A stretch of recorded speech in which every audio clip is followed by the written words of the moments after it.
Hello guys, magandang hapon sa inyong lahat. Diyan, kumusta naman kayo dyan? Dito naman tayo sa mga aluminum queens. Aluminum queens, pera ng Pilipinas, at saka pera ng Japan, pera ng India, nandito na lahat, naghalo-halo na. Okay, bago tayo magsimula, huwag niyong kalimutan mag-subscribe para lagi tayong updated sa susunod nating video. Maraming salamat. Okay guys, umpisa na natin.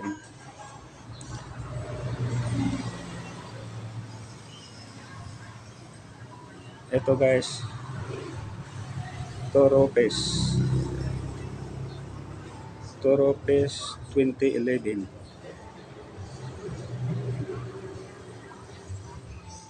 Gawa sa aluminum.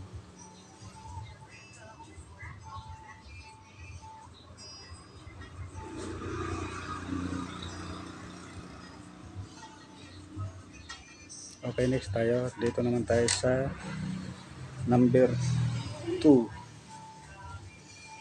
Ito guys, gawa sa aluminum.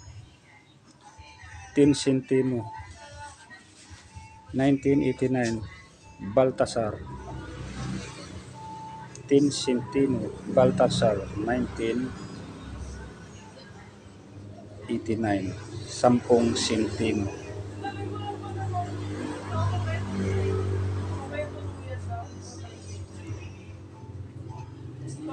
Yung sa likod niya guys, ang design niya is isda.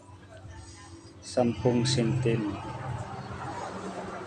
Okay, next tayo. Dito naman tayo sa number 3.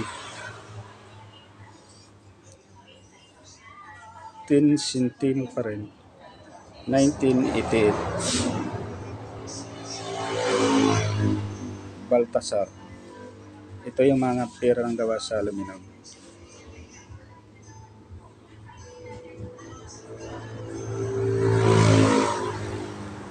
Okay, next tayo. Dito naman tayo sa number 4. 10 centimo.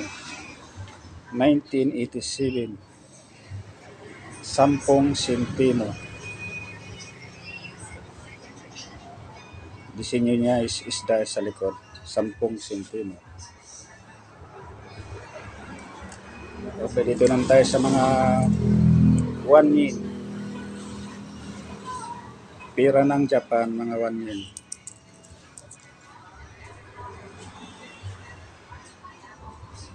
Maraming mga klase ganito. Ito lahat halos 10 yen. Saka mayroon din iba-iba bansa. Mayroon tayong nakalagay sa ziplock na plastic.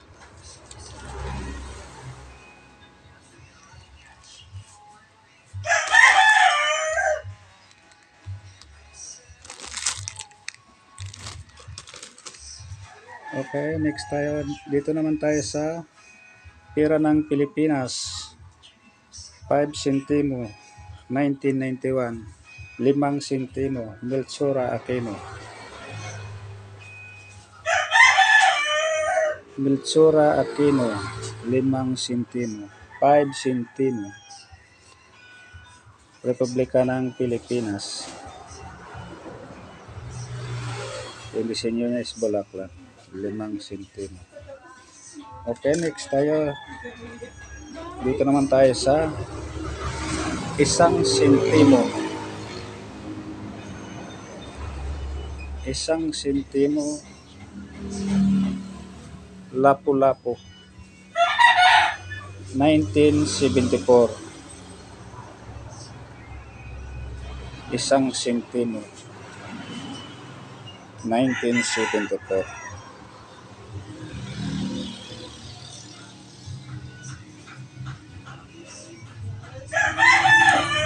Okay, dito naman tayo sa aluminum pa rin. Ito guys, talagang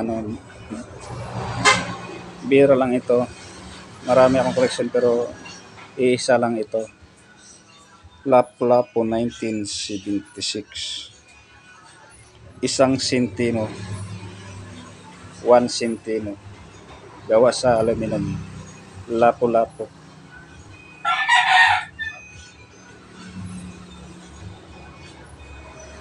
1976.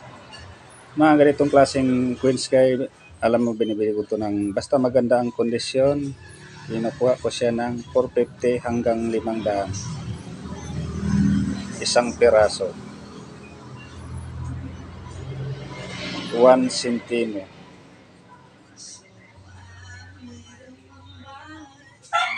Republika ng Pilipinas. 1976. Okay, maraming salamat sa inyong panonood.